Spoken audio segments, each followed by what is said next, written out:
O Evangelho de Marcos, capítulo 4, versículos 35 a 41.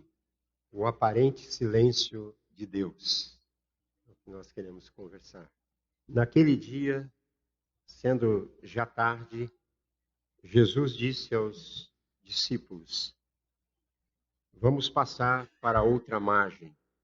E eles, despedindo a multidão, o levaram assim como estava no barco, e outros barcos o seguiam.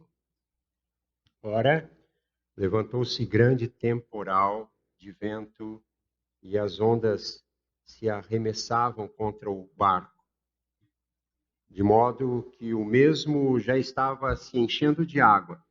E Jesus estava na popa, dormindo sobre o travesseiro. Os discípulos o acordaram e lhe disseram: Mestre, o Senhor não se importa que pereçamos? E ele, despertando, repreendeu o vento e disse ao mar: Acalme-se, fique quieto. O vento se aquietou e tudo ficou bem calmo. Então Jesus lhes perguntou: Por que vocês são tão medrosos? Como é que ainda não têm fé? E eles, possuídos de grande temor, diziam uns aos outros: Quem é este, que até o vento e o mar lhe obedecem? O aparente silêncio de Deus. Às vezes pensamos que Deus está quieto e não vai fazer nada em determinadas circunstâncias, não é? Mas Ele está lá e Ele vai fazer alguma coisa.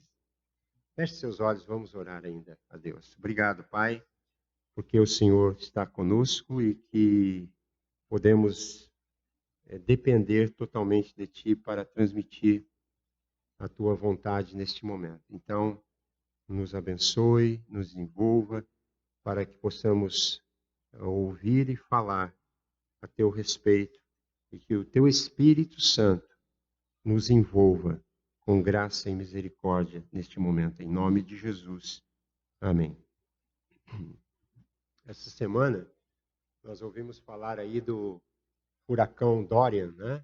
Denominado Dorian, que passou ali na costa do litoral dos Estados Unidos e mais, assim, com mais intensidade, ele passou naquela região das Bahamas e lá ele fez uma devastação, né? Total, com ventos de 300 quilômetros por hora e foi classificado na categoria 5, que é a categoria máxima, né? Então, muitas pessoas estão passando por circunstâncias muito delicadas lá agora mesmo, né? Muitas famílias perderam praticamente tudo, muitos mortos. E esta é uma situação que a gente fica pensando, né? E às vezes também na nossa vida alguns furacões passam, algumas circunstâncias vêm, um ente querido que se vai, uma perda material, um diagnóstico de uma doença grave.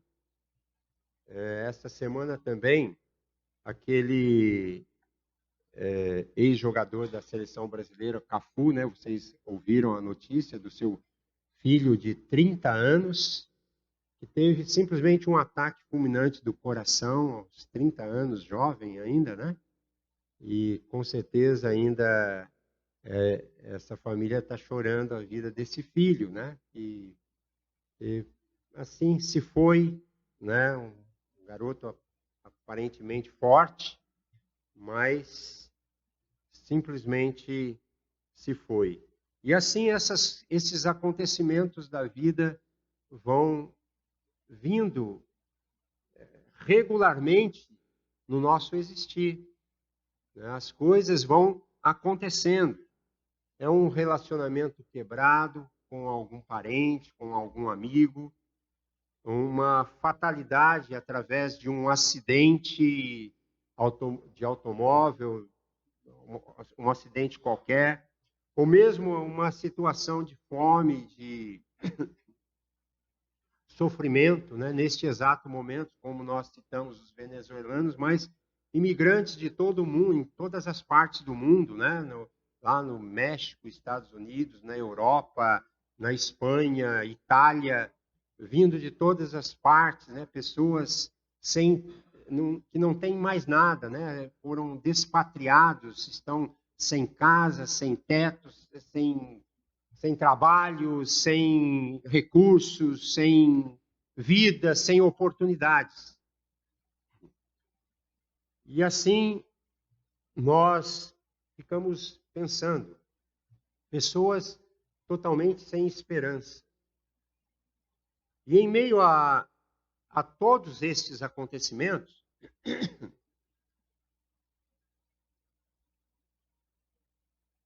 nós perguntamos o seguinte: onde está Deus? O que Deus está fazendo?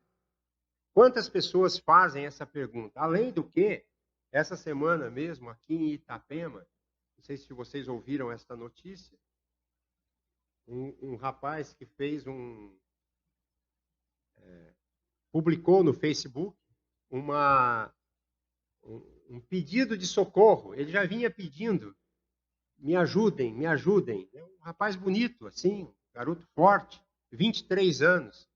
E antes de ontem encontraram ele morto na casa. Mas antes ele fez uma filmagem, olha, não aguento mais.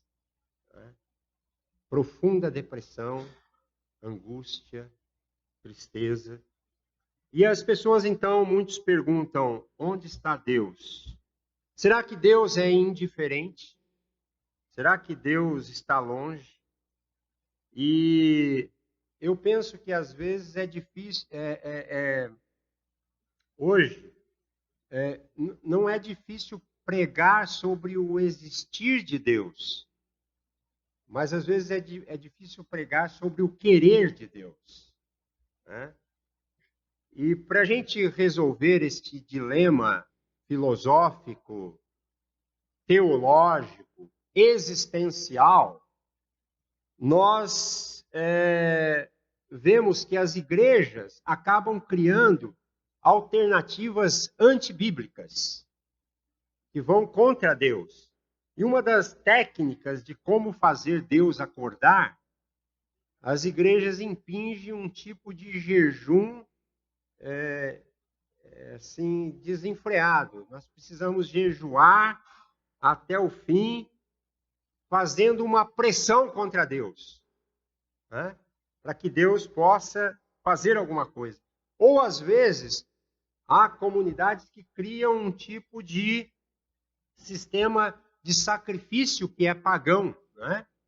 Você precisa fazer a peregrinação tal, você precisa ir no monte tal, você precisa ir a Jerusalém, a Israel, pegar a água do Rio Jordão, você precisa colocar um copo de água em cima de não sei o quê, você precisa fazer isso tentando pressionar Deus para que ele faça alguma coisa. Para alguns, crer virou um problema em algumas comunidades, né?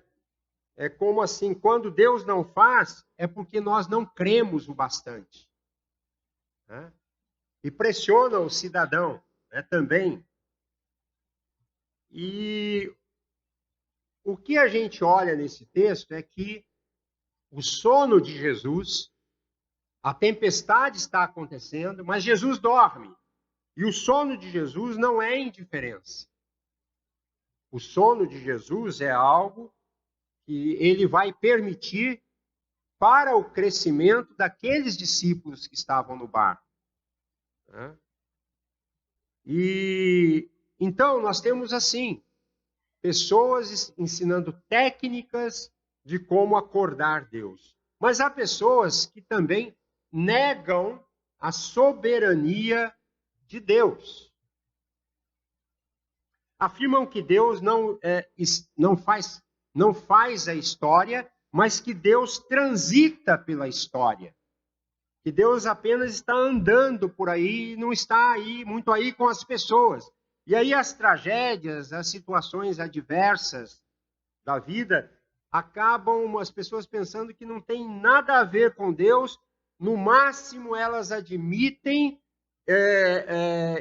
que Deus está no meio da dor, no meio do sofrimento do ser humano, mas Deus, ele não tem relacionamento nenhum com aquelas coisas que estão acontecendo. Há pessoas que pensam assim. Homens de Deus, né, também enfrentaram, homens que criam em Deus, enfrentaram o sono de Deus, o aparente sono de Deus. Né? Várias vezes a Bíblia ela vai mostrar para a gente que estes homens, a experiência que eles tinham de conviver com Deus, eles falavam assim que parece que Deus estava dormindo. Né? Como lidar, às vezes, na nossa vida, com o silêncio de Deus. As coisas estão acontecendo, mas onde está Deus? O que Deus está fazendo?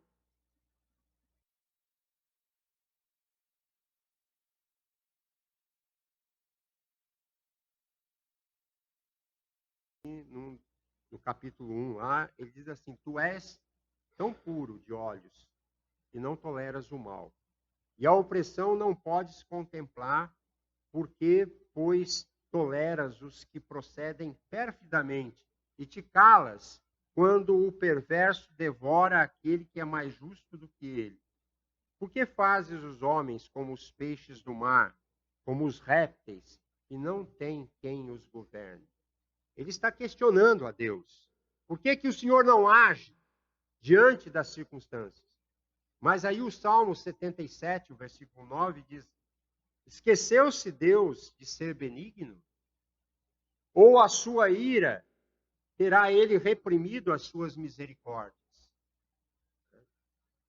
O escritor Francis Schaeffer, ele tem um livro intitulado assim: Ele está lá e não está calado.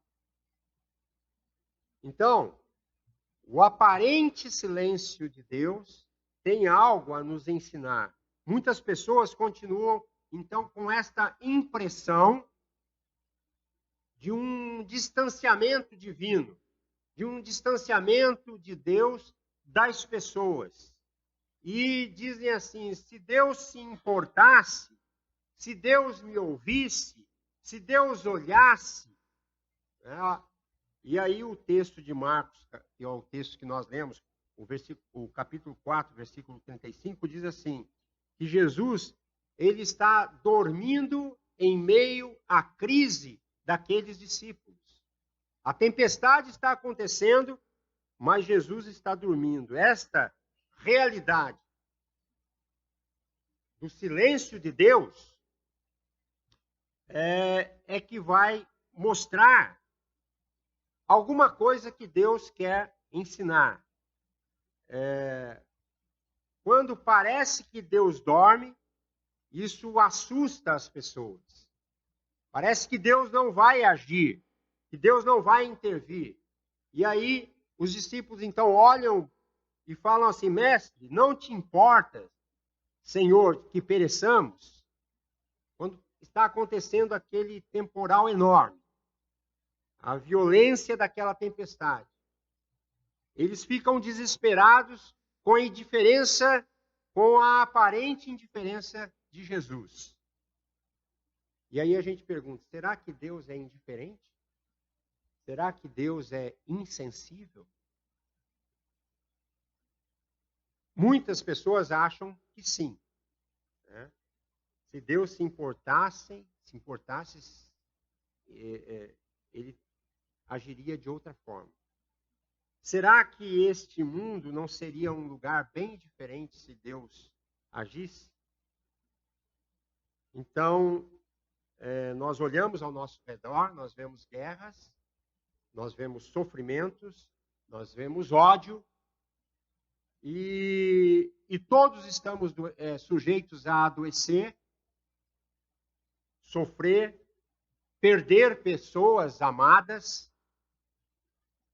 Então, perguntam, se Deus se importasse conosco, com os nossos problemas, não impediria que essas coisas acontecessem? E aí é que a gente entra no que a gente aprende desse texto. E a primeira coisa que a gente aprende é que a obediência a Deus não impede a tribulação. A obediência a Deus não impede a tribulação. É Jesus quem está dizendo para os discípulos atravessarem o mar, e Jesus é que fala para eles irem e sabendo o que os espera. E ele diz então, no versículo 35, passemos para outra margem. Mas parece que Jesus está conduzindo eles para o meio da tempestade. Né? O que a gente vê nos tempos de hoje, nessa teologia fácil que tem por aí, teologia da prosperidade, é que um dos pontos dessa teologia da prosperidade é o que eles chamam de confissão positiva. Confissão positiva. E o que é isso? Afirma que nenhuma doença, nenhuma crise, nenhuma falência, basta você determinar, basta você decretar e que as coisas vão acontecer. Essa concepção é falsa. Isso não existe. Né? Eu diria, e a própria palavra deixa clara, justos e injustos sofrem e são abençoados. Né? Ao mesmo tempo que existem situações em que apenas a casa do cristão não é afetada, né? Há outras circunstâncias que a casa do cristão é afetada. O famoso escritor, exegeta, estudioso da palavra de Deus, Stanley Jones, ele escreve num dos seus livros, né, dizendo assim, Cristo e o sofrimento humano. Cristo e o sofrimento humano. Ele conta que numa aldeia da Indonésia houve um furacão e apenas a casa do cristão não foi afetada. Ao mesmo tempo que existem situações em que apenas a casa do cristão foi afetada. Né? Por exemplo, o epicentro de um vendaval que ocorreu há um tempo atrás, com velocidade de 273 quilômetros por hora, na cidade de Canela, no Rio Grande do Sul, afetou a casa de um irmão nosso, nossa igreja, o irmão Aristeu Pires Júnior, e ele perdeu tudo. E era um homem que temia a Deus. Né? Servia a Deus.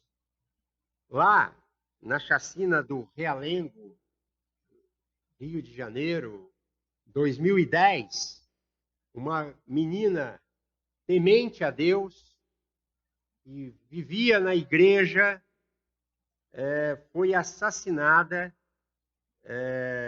naquele episódio.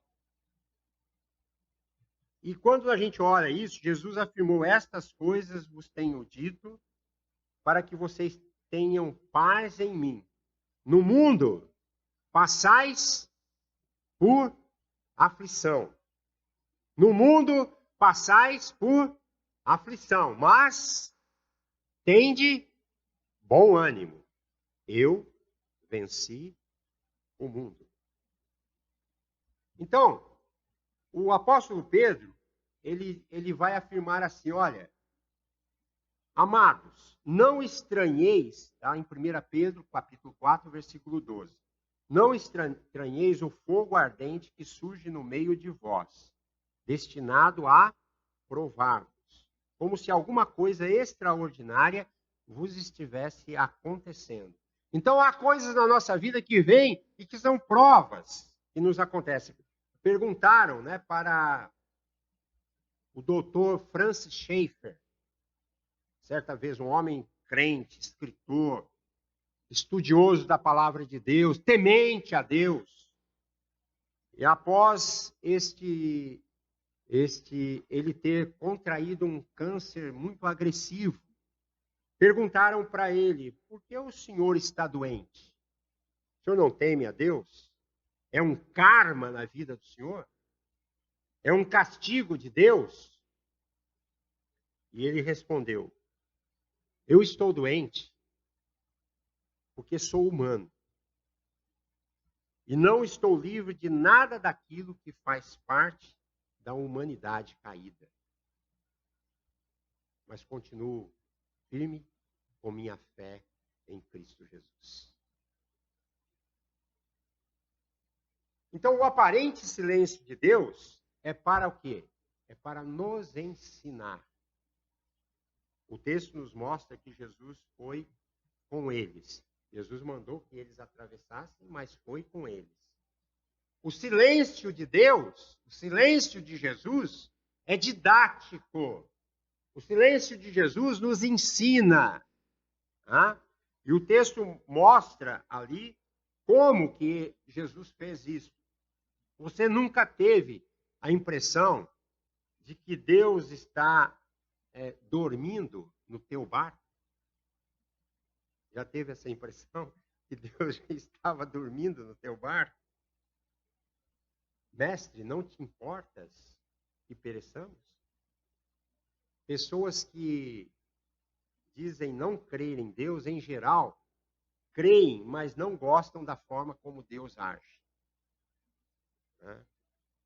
Um dos pontos de argumentação de um ateu é: Deus é indiferente e ele não vê a minha dor. E aqui a gente aprende o seguinte: embora Jesus esteja presente,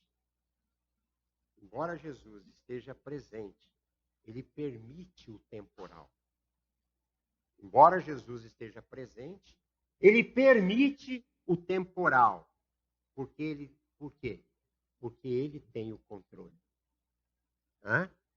Ele tem o controle. Não estamos nas mãos dos ventos. Não estamos nas mãos dos temporais. Não estamos nas mãos das circunstâncias. Mas estamos nas mãos de Jesus. Existe um Deus no comando. Existe alguém que te segura naquelas horas mais difíceis da sua vida. Porque ele diz: aquietai-vos e sabei que eu sou Deus. Assim, desta forma, a gente pode entender que Jesus, ele repreende os seus discípulos. O medo deles era legítimo ou não era legítimo? Jesus, então, vem e os repreende. O que está em jogo, então, é o fato de que eles não estavam crendo no Jesus que estava junto com eles. E isso é o que acontece com todos nós. Não importam as circunstâncias, às vezes cantamos essa música. Não importam, assim, né? Mas às vezes estamos incrédulos, andando com Jesus. Alguém perguntou para Jesus: quem pecou para que este menino nascesse cego? Disseram cego a Jesus. Quem que pecou? Foi ele ou foi os pais? E Jesus olhou e falou: não foi nem ele nem os pais, mas foi para que nele Deus manifestasse o poder e a glória dele. Então Deus usa a tribulação para revelar o seu poder. E aí o que acontece? Quando Deus revela o seu poder, ele é admirado. Eu pergunto para você: houve algum momento na tua vida que você considerou assim: se não fosse Deus, eu estaria perdido? Aconteceu algum milagre na tua vida que você considerou assim uma resposta de um trabalho, uma resposta de um médico, uma resposta de uma enfermidade, uma resposta do nascimento de um filho, uma resposta de uma viagem que você fez, uma resposta de alguma coisa que você construiu? Você já atribuiu isto a Deus? E você olhou para Deus e ficou admirado? Eu me admiro com Deus. E foi isso que os discípulos fizeram. Quem é este que até os ventos ele comanda? Você já disse: Mas o que aconteceu, Senhor, com a minha vida? O que houve? Isso aqui só pode ter sido um milagre. Mas esse milagre que aconteceu na tua vida, não tenham dúvidas, foi o próprio Deus que esteve lá. Porque é isso que ele está falando para os discípulos. Por que vocês são assim tão incrédulos? Eu quero que vocês continuem acreditando. Porque é eu mesmo que vou acompanhar você na tribulação da tua vida. Aquela pessoa que você tem que cuidar, aquele enfermo que você tem que tratar, aquela pessoa que você tem que visitar, aquele que está carente, que você tem que cuidar. Eu estarei com você todos os dias e você vai dizer: quem é este que anda comigo? Eu pergunto: você sabe quem é esse que está andando com você? É o próprio Jesus que está te abraçando, dizendo: vamos atravessar. Vai ter um temporal aí, mas eu estou no meio, eu estou junto contigo. Hã? Eu quero então concluir dizendo: Deus não é um pai frio e silencioso. O aparente silêncio de Jesus, o aparente silêncio de Deus, é só aparente, porque ele sempre vai estar lá presente. O Salmo 121 diz: não dormita nem dorme o guarda de Israel. Isaías 43, versículos de 1 a 5 diz: quando passares pelas águas, elas não te submergirão. Quando pelo fogo, não te queimarás. João 14, 18 diz: não vos deixarei órfãos. João 16, 20 diz: em verdade vos digo, que chorareis e vos lamentarei, e o mundo se alegrará, vós ficareis tristes, mas a vossa tristeza se converterá em alegria. Então, tragédias e circunstâncias podem vir, mas nós temos a convicção de que não estamos entregues ao acaso. A coincidência, ela não faz parte da nossa vida, né? A direção cega não existe. Somos filhos de Deus. E Deus vai fazer tudo para que você tenha alegria completa. E a glória dele vai se revelar inteiramente na sua vida e no seu coração. Eu queria deixar esta palavra à sua vida nesta manhã. Que você possa se admirar de Deus.